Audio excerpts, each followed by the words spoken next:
Yeah, thank you for the introduction. My name is Dominik, and I will be presenting joint work with Azadeh Farzan and my advisor Andreas Podelsky in Freiburg. Before I start, I just want to say I'm here, Azadeh is also here. If after this session you still have any more questions, any thoughts or comments on the work, please find us and we will be happy to discuss more. Our paper is called Sound Sequentialization for Concurrent Program Verification.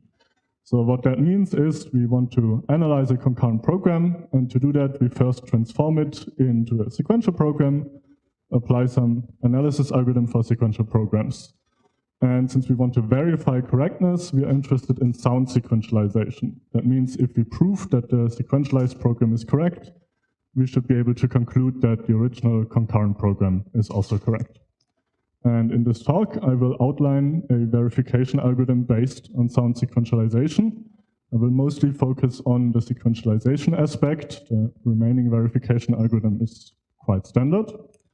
A key important observation here is that there's not just one way to soundly sequentialize a program. There are many ways, and the choice of how you sequentialize a program has a large impact on the subsequent verification, on the cost, and on the question of whether an automated verification will be able to succeed at all. And as a running example for this talk, I will be using this program. What we have here are two threads. They communicate via shared variables, and we look at them under sequential consistency semantics. In particular, here, these two threads, they both perform the same computation. They sum up the first n elements of a shared array A. The specification we've been given simply says if the variables are initialized properly, both threads will indeed compute the same result. So after they have terminated, we will have x being equal to y. Of course, this is a really simple program, but we've also applied this to a bit more interesting benchmarks. For this talk, however, I thought this would be a good example. And I hope intuitively it's quite clear to you that this program is correct. But how can we verify this automatically? Well, we're going to transform it to a sequential program.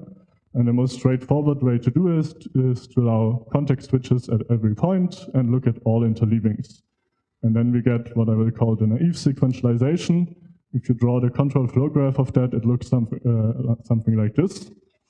We have in the middle the part where the two threads really interleave arbitrarily, and then of course one thread can exit its loop a bit earlier. We have on the sides the parts where the other thread runs a few more iterations. And in the end we reach a terminal state at the bottom, where we want to show that x is equal to y. And if we apply a sequential verification algorithm to this, we'll run into some problems. The first one you can maybe already guess. This is already a quite complex sequential program. And in general, this naive sequentialization will grow exponentially in the size of our input program. So we have a scalability issue here. But if you look a bit closer, you will also find another problem. That is, to prove this program, we need a rather complicated invariant, right? We need x is the sum of the first j array elements and y is the sum of the first j array elements. And something like that is typically out of reach for an automated verification method. So what we need is a better way to sequentialize the program. And our approach is based on this idea of commutativity. We observe that many statements of different threads commute in the sense that executing them in either order yields the same result. For example, these two statements from our program, whether I first increment x and then y or vice versa, doesn't change the outcome. So I would say these statements commute, and these two sequences of statements are equivalent. And this kind of commutativity-based equivalence, maybe you know it from the literature as Maciukiewicz or Sasha-Sneer equivalence. If you don't, it's simply an equivalence between program interleavings, where we say two interleavings are equivalent if I can get from one to the other by always swapping adjacent commuting statements. In our paper, we extend this idea of commutativity a little bit. We have what we call proof-sensitive commutativity. So take, for example, these two statements from another program that both update an array B. Generally, we could not say that these commute because if K and L are equal, they would override one another and then the order matters. But if we prove that indeed K is different from L, or the values that they write are the same, under this condition, we can say they commute. And that simply allows us to have a few more commuting statements. The formal definition of this can be found in the paper, but for now it's sufficient to just note that two equivalent interleavings will always either both satisfy our specification or both violate the specification. And thus it's sufficient to prove correctness for one interleaving from each of these equivalence classes. And that is the idea. Okay, so yeah, some typical cases where this helps. But this is the idea behind what we call a reduction. It's simply a set of program interleavings where we have one representative for each equivalence class. And this will be what we call the sequentialized program. So sequentializing a program for us amounts to choosing a reduction, choosing one representative for each of these equivalence classes. Now, how does this affect the automated verification? What such a verification algorithm typically does is it iteratively constructs a proof, a Floyd-Hoare-style proof of the program. You can think of this simply as an annotation of the control flow graph with assertions that hold whenever we reach the annotated location. And in each iteration, we then check if the proof we've constructed so far is sufficient to conclude that the program is correct, or if we need to do a few more iterations. Now, if we want to cover all interleavings, as in the naive sequentialization, that often leads to very complex proofs. We've seen this in our example. We need quantified or nonlinear assertions. But even if that's not the case, it might be just that we need so many different assertions that it's just overwhelming for the verification to find all of them. And a second problem is that reduction, on the other hand, might have a much simpler proof because it only needs to prove a subset of the interleavings. The second problem is that checking if the current proof is sufficient can be very expensive if we do it on the naive sequentialization, because that naive sequentialization is exponentially large. Whereas a reduction can often be represented much more compactly, and thus we can lower the cost of this proof check that we need to do in every iteration. Let's see how this behaves on our example to make it a bit more concrete. So here's again the naive sequentialization from before. And one possible reduction of this program is shown here. What happens here is we have the sequential composition of the two threads. We just run all the statements of thread 1, and when it finishes, we start with thread 2. This is not always sound, but for this particular example, because we have a lot of commutativity, that is indeed a reduction. And you can see this is much more compact than what we had before. If you imagine adding more threads, this will grow linearly in the size of the program, so that's really as compact as we can get. But it turns out it still has these complicated invariants, or slightly different complicated invariants. So in that respect, we have not gained much.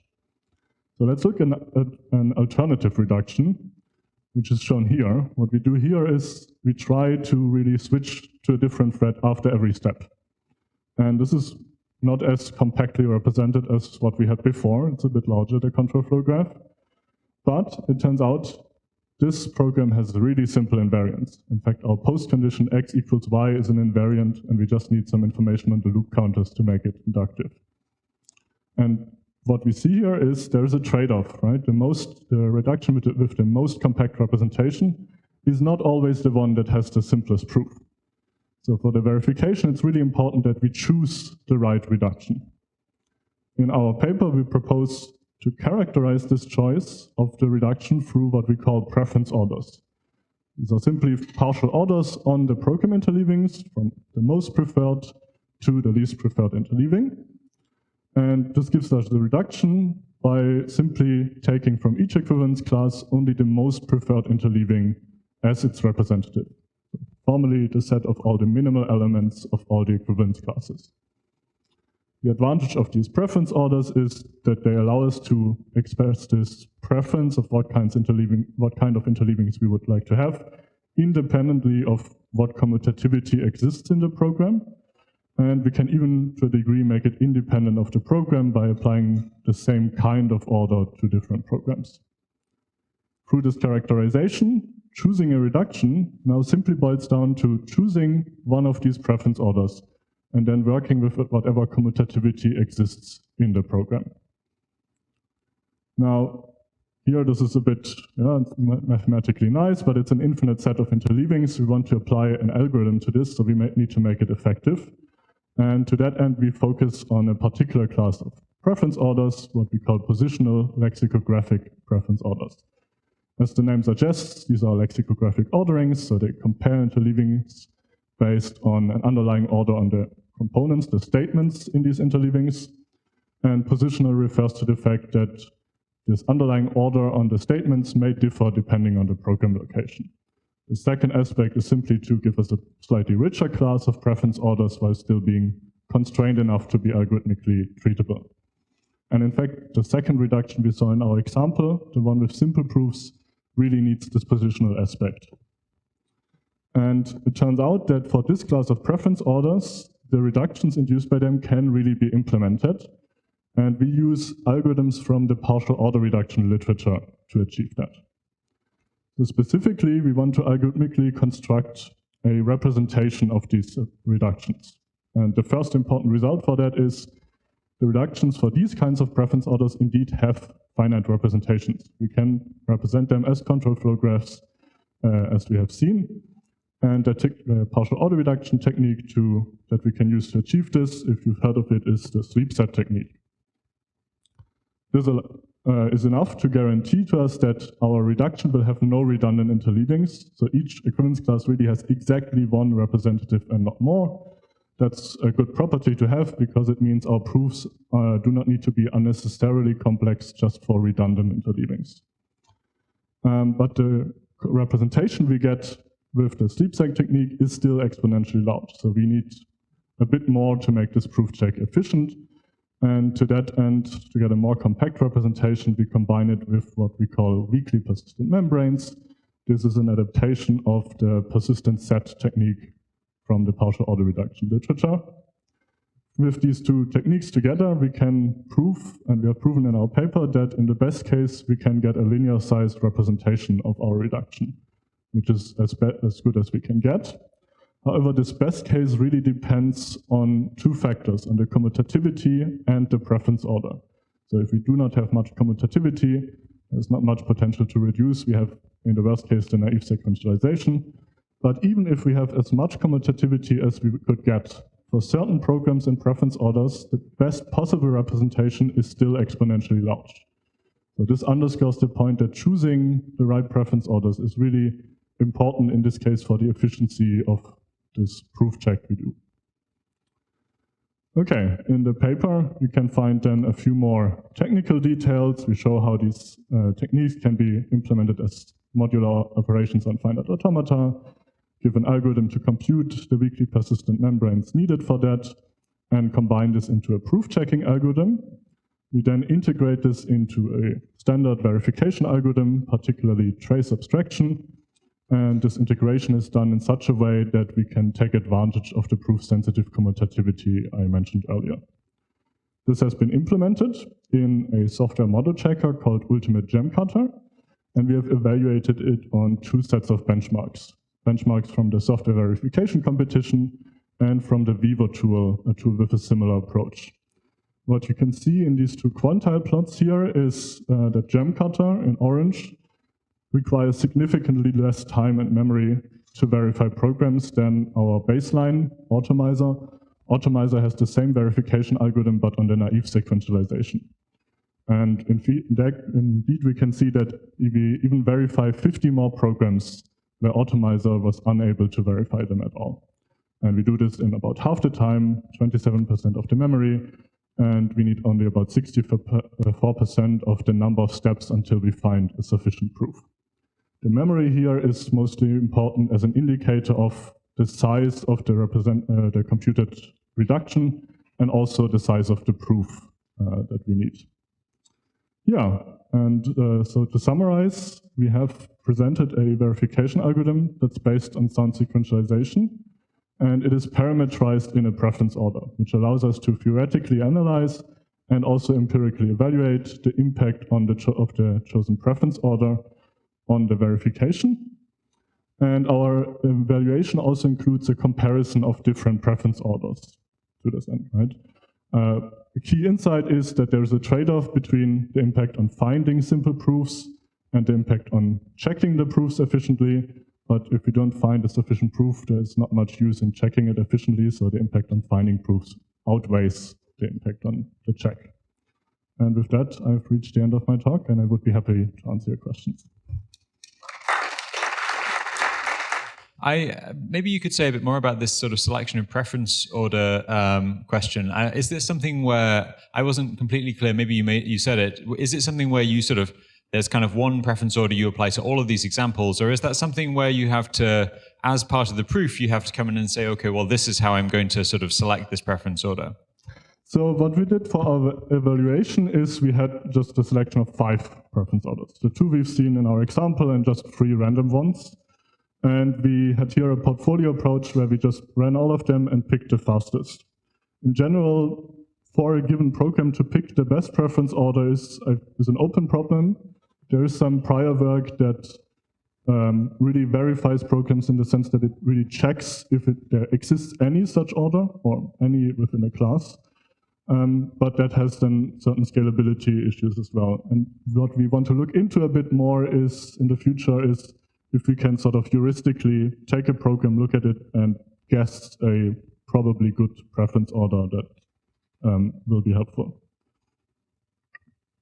Yeah, I can sort of imagine some sort of, why not? Some sort of machine learning system. It just looks at this, the kind of the sort of structure of the program and tries to use superficial things to prime the sort of like set of preference orders that you select or something like that. Maybe that's something interesting, or at least some sort of heuristic way of doing it that just looks at the shape of the program. Yeah. Do we have? Oh yeah, there we go.